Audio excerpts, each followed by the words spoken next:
I am finally taking the plunge and getting into raising and harvesting meat birds. And let me tell you why I made the decision to use American Bresse as opposed to any Cornish crosses or hatchery purchased meat birds. Let me preface this by saying that I don't have any judgments against any choices, but it was a very mindful choice for me to choose American Bresse as opposed to Cornish crosses. You should also know that at this point, I don't have any firsthand experience with either of these breeds. I'm just willing to walk you through the mindset that brought me from point A to point B. Point A being a girl who a couple years ago just wanted a couple chickens to be a little more self-sustainable. I wanted to produce my own eggs. To point B being somebody who is absolutely willing without any moral issue to raise and harvest my own meat birds. American Bresse originate in France. They are like a revered meat bird in France. They're basically considered to be a delicacy and the absolute most delicious chicken that you can eat in France. The American Bresse are just an Americanized version of that chicken. What's really attractive to me about the American Bresse as opposed to like the Cornish crosses, so they take a little bit longer to grow to maturity where you could harvest them. Typically they're ready to harvest around 14 to 16 weeks as opposed to the Cornish crosses, which typically you want to harvest around 6 weeks. With the Cornish crosses, if you don't process them, they're going to continue to grow profusely and likely they're going to suffer death from like heart failure, obesity. They cannot survive if you don't process them after 6 weeks for very long, and certainly not without really serious health complications.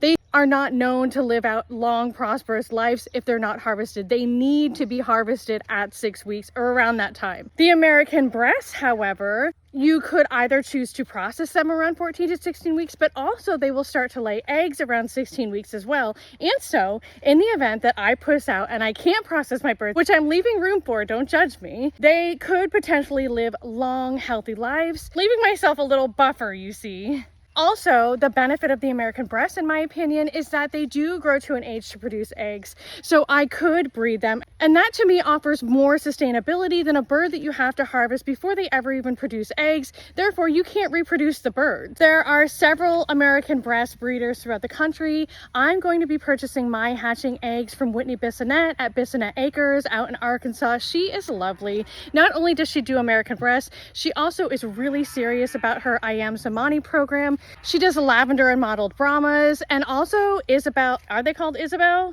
Leghorns that are beautiful. And again, I say all of this having not yet processed my own food, but I have been watching lots of videos. Sarah Plain and Tall, I see you. She has some incredible videos out about how to process chickens. Marissa over at Marissa's Messes just put out a video recently about an article that she has in Hobby Farms magazine with a spread on how to process chickens. I'll be purchasing that as well. Ultimately, through years of mulling over the idea and checking in with my own value system and raising chickens, I've decided that as a meat eater, as somebody who consumes meat and has always consumed meat, the most honorable way that I could consume meat is to ethically raise my own and humanely harvest them, and to allow somebody else to do that process for me. I have no idea how those animals are being treated. I have no idea how those animals are being dispatched, and I'm consuming all of the energy that went into those animals, both life and death.